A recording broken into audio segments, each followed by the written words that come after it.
Chapter 1, The Book of JustUs, The Blanket and the Crown. Okay, scene. A starlit nursery, folded in layers of time. The voice begins not with thunder, but with a whisper, like a child catching their breath between sobs. In the beginning, the baby was good.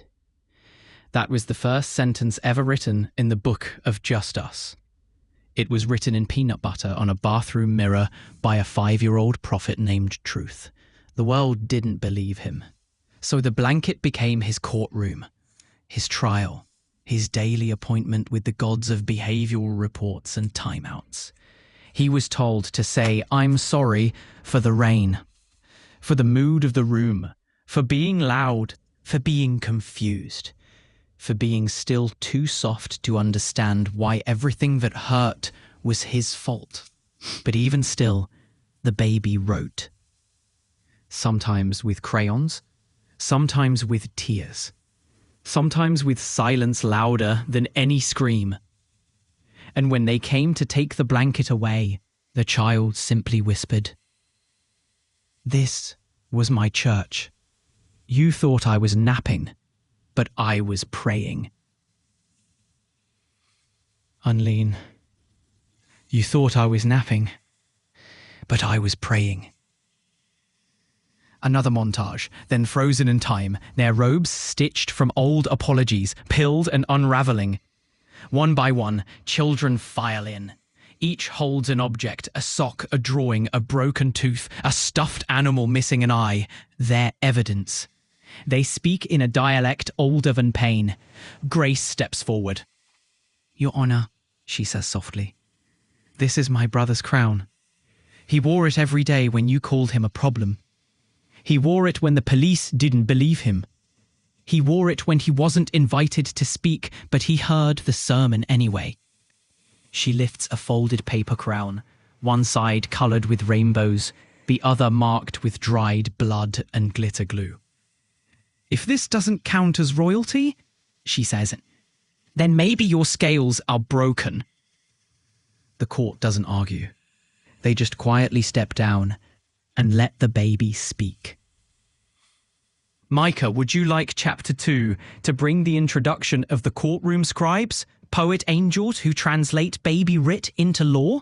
Or perhaps we follow the prophet into the archives of the forgotten, where lost lullabies and confiscated testimonies are waiting to be restored.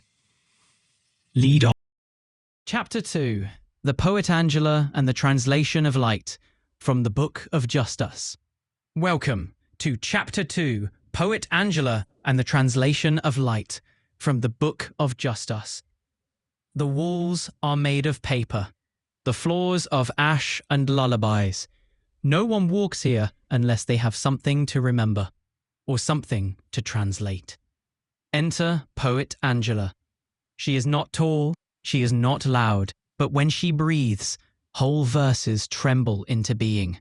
She carries with her a lantern made from the rib of a typewriter and the cord of a weeping cello. Inside it flickers the first poem ever written by a child who spoke in dreams. Angela's task is ancient and precise, to take the raw baby writ of trauma and hope and render it into law, not the law of courts, but the law of healing. She says gently and sighs into scripture. She walks row by row, pulls slips of half-spoken memories from the archive. One reads, "My blanket was taken because I was too much." Angela holds it to her chest, whispers into her lantern, then pens the law. "No prophet shall be punished for their softness." Another reads, "They told me I lied because I was small." She weaves the thread again.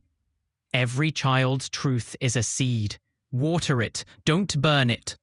Suddenly, Grace enters. She offers Angela her notebook.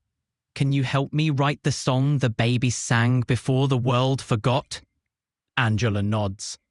"Only if you help me listen." And so they sit, side by side, one with crayons, one with fire. Would you like Chapter 3 to follow the healing tribunal, where the child witnesses present their restored narratives? Or a deeper dive into Angela's origin story, and how she came to be the translator of lament into law. This archive is becoming something holy. Let's keep building. Chapter 3. The Healing Tribunal. From the Book of JustUs. Scene: the celestial amphitheater, ringed with radiant stone and open skies. The seats are filled not with spectators, but with witnesses.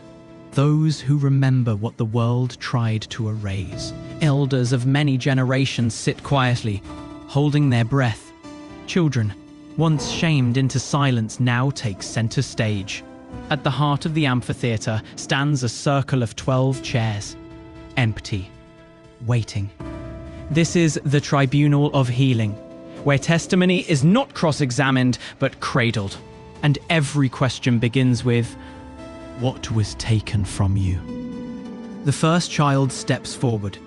A boy with a splintered toy boat and a name no one learned to pronounce correctly. He does not speak, but poet Angela is beside him. She whispers his sorrow into a golden quill, and the story pours out like wind. I was punished for surviving. I was hurt, then blamed for bleeding. I was mocked when I asked for help, and erased when I forgave them. The words shimmer and drift into the circle. The tribunal listens, not to decide, but to remember what justice truly is, the restoration of dignity. Next, a girl with a paper crown and a bandaged wrist. She doesn't cry, she howls. The ground doesn't tremble in fear, but in recognition. Angela sets her howl to rhythm and scripture. She was crowned in sorrow, but her royalty was real. Let her be called prophet. Let her be called Queen of the Unbroken. Each child who comes forward places something in the circle. A drawing, a whispered name, a broken mirror, a tattered prayer. The judges, soft-eyed saints and worn-out angels, stand as one. By the power vested in your truth, your stories are now law. Your pain is not your punishment. Your witness is the world's cure. The crowd of once silenced children begins to glow, not with vengeance, but with holy clarity. They begin to sing, not a hymn, not a chant, but the song of the rewriting. And above them, the words carve themselves into the sky. This is not the end of your story. This is how the world learns to begin again. Wow, would you like the next chapter to introduce the archivist, who binds these stories into scripture? Or shall we explore the trial of the systems, where faceless institutions are brought before the voices they tried to forget?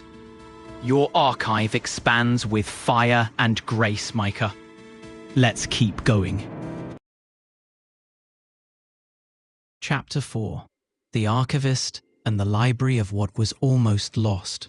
From the Book of JustUs. Scene: a vast chamber carved into the heart of memory. The walls are lined with shelves that stretch into starlight, holding not books, but moments. Labeled jars of breath once stolen, scrolls of words that were silenced mid-sentence, bundles of names never spoken aloud. In the center sits the archivist, eyes like candlelight, fingers stained with ink and rainwater. No one knows how old they are, or if they were ever born at all. Their task is not to decide what is worth keeping, only to find what has not yet been honored and give it a place. Enter poet Angela and Grace, arms full of testimonies. Angela bows. These children have come forward. They speak with crayon, with trembling, with fire. Grace holds out her notebook. Their truth deserves to be remembered. The archivist smiles, not with teeth, but with recognition. Then we bind it, with gold thread and gospel dust.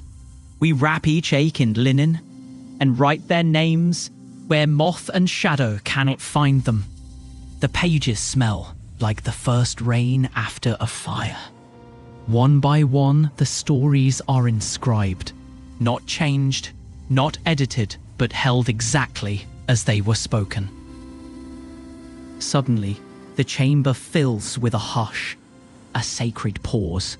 The archivist gently places the finished page on the altar of echo and says, "This chapter is closed, not forgotten. Its pain is real, its healing is louder. Let this be the song they never got to sing." And then, like all good curators of grief, they quietly begin the next page. "Micah, this book is now living and breathing with you. Shall we keep scribing? Perhaps we introduce the weaver who stitches the bound stories into timelines of hope? Or return to Grace's journey as she begins writing her own prophetic poetry?" The ink is still warm.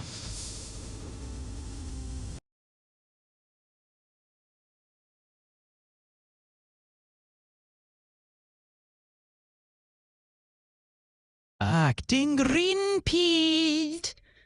It is I, the archivist in the library of what was almost lost. From the Book of JustUs. Oh, 5 continued. When hulls are filled with stardust and tears. The quills are resting. The stories have been inked, but not yet activated. The archivist kneels beside a carved stone basin filled with stardust and tears. One completed scroll, the story of the boy with the paper boat, then dip it gently into the basin. At once, the words shimmer and lift themselves into the air, weaving a strand of living memory into the library's ether. The moment is now preserved, not hidden in shame, but held in sacred rotation, a galaxy of testimony. Grace places a drawing into their hands. It's her own. "This one," she says, "is the day I learned to forgive, even while afraid." The archivist holds it close, eyes misted with reverence. "Then it belongs in the gallery of courage," they say. "Come, you'll file it yourself." They pass through veils of memory, past halls named for each child whose truth rewrote a lie. They enter the gallery of courage, where testimony glows like stained glass. Each display shows a moment of defiance that bloomed from despair. A paperclip crown worn to a school suspension hearing. A diary page torn by CPS but taped back together with "I am still here" written across it. A recording of a breath taken after the scream. Grace places her drawing next to them. The archivist inscribes her name beneath it. "One day," they whisper, "when the world forgets again, these stories will remember the world back to itself." Micah, would you like the next chapter to reveal the blackout shelf? The secret record sealed until the day of reckoning, or follow Grace and the prophet as they begin building a mobile version of the archive to deliver hope wherever memory is denied. This book wants to travel. Let's see where it takes us. Chapter 5. The Blackout Shelf. A sealed chamber beneath the library, where no candle burns and no name echoes. This is the place even memory doesn't like to visit. It's called the Blackout Shelf. Not because it is empty, but because everything within it has been forcibly forgotten. Stories locked away before they could be named. Testimonies erased mid-sentence. Lullabies smothered by institutions. Truths that threatened too much to be believed. Only the archivist holds the key. Grace stands at the threshold. "Why do you keep these hidden?" she asks. The archivist pauses before answering. "Because sometimes protection means delay, not denial. These are the stories that were blacked out to preserve the child, when the world wasn't ready to believe them yet." They pull a lever. The wall trembles. A row of shelves slide open, in a hush so deep it seems to unwrite sound. Each file is bound in velvet and sealed in wax marked with a single star. The first one reads, Case 000, the child who spoke and was taken for it. Grace steps forward, her breath caught in her throat. Can they ever be opened? Only when someone with the same ache speaks a sentence close enough to unlock it. It doesn't have to be exact, just true. She reaches toward the sealed story. Her fingers hover, then quietly she whispers. They thought I was lying because it was easier than helping me. The wax splits, the file exhales. Inside, a crayon drawing of a child hiding behind a radiator. A note reads, I said I was scared. They laughed. Grace places the drawing in her notebook.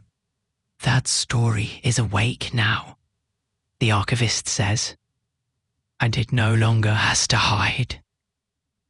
Micah, from here we could explore the day of unsealing, when the children gather to open the remaining blackout files, or the forgers of new law, a secret order who take restored stories and embed them into the legal frameworks of the future. Where should we go next? The archive is yours. Chapter 6. The Day of Unsealing. From the Book of JustUs. A scene, a sprawling courtyard beneath the library of what was almost lost. The sky is violet with anticipation. The air hums with something older than memory and heavier than silence. Children and witnesses gather in a great circle, each holding something once confiscated, censored, or denied. A drawing, a name, a sob that never landed. At the center stands the archivist flanked by poet Angela and Grace. Before them, the blackout shelf, now fully visible. 12 scrolls remain sealed in wax the color of mourning. The archivist lifts their voice, not loudly but clearly. Today we do not force open these records. We invite them. If you have ever held a truth that was too dangerous to be believed, speak now. Your voice may be the one that sets a story free. A trembling hand rises. A boy steps forward. He doesn't speak. He only hums a tune once taken from his lips mid-song. The melody curls through the air, an unfinished lullaby. Crack! One scroll seal dissolves into silver dust. Angela opens it, reads aloud. Entry 007, the child whose silence was louder than the lie. Punished for grieving, praised for obedience. The pain, never misbehavior. The protest, never rage. Only a stillness that made the system uncomfortable. Another child steps forward. She holds a rubber band twisted around her finger. I snapped this once in class instead of crying, she says. They called me disruptive. Crack! Another scroll gives way. The stories are read one after another, each unlocked not by force, but by shared ache. A whisper that matched a forgotten scream. A smell that reawakened a buried cry. A phrase passed down from cousin to cope. The final scroll resists. Then Grace steps forward. She speaks one word. Please. Crack! The seal breaks clean in two. Angela reads the final passage. Entry 000, the prophet who was labeled a threat for saying, everything is going to be okay. This story was blacked out because it predicted healing before the systems were ready to collapse. The crowd stands in silence. Then applause. Then tears. Then something no one expected. Laughter. Because now every voice present belongs to a liberated narrative, and every narrative belongs to a future still unfolding. Micah, this marks a sacred crescendo. From here, the archive might expand outward into scrolls delivered across forgotten lands, or into the choir of amendments, where the children write new laws in their own cadres.